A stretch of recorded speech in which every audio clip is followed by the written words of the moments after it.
श्रीललिताष्टकम्। शरणागतपरिपालिनि करुणायितधिषणे करुणारसपरिपूरित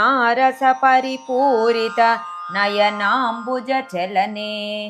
अरुणाम्बुजसदसीकृत मणिनूपुरचरणे ललिते शिवदयिते मयि कृपणे कुरु करुणां कमलायततटिवासिनि कमलावति सहजे कमलाशतपरिभावित नयनाम्बुजचलने कमलासनमुरशासन भवशासन विनुते ललिते शिवदयिते मयि कृपणे कुरु करुणां भवकाननगतमानुष पदवीकृतचरणे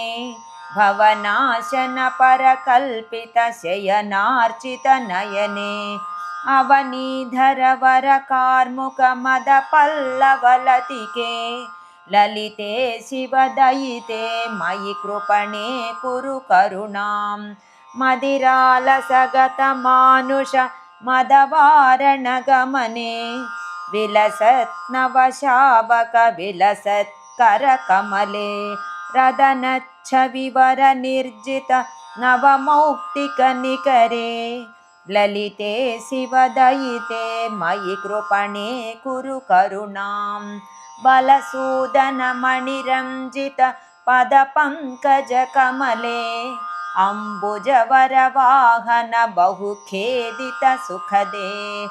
अळिसङ्कुलनिभकुन्तल विलसच्छशिशकले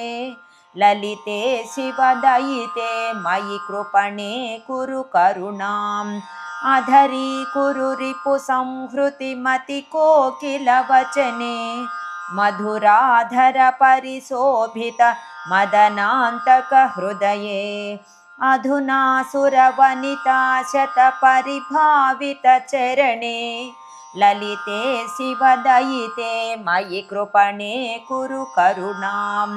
शकलीकृत दुरितेऽखिल जगतामपि शिवदे शिवमानस परिमोहन मणिनूपुरनिनदे सकलागम शिरसापि च बहुतोषित महिमे ललिते शिवदयिते मयि कृपणे कुरु करुणां शमनान्तक हृदयाम्बुज तरुणारुणकिरणे शमयाखिल दुरितानपि बहुमानय पूर्णे अमलीकुरु धिषणामपि बहु संशयदलने ललिते शिवदयिते मयि कृपणे कुरु करुणां ललिते शिवदयिते मयि कृपणे कुरु करुणाम् इति श्रीमदादिशङ्कराचार्य विरचित श्रीललिताष्टकम्।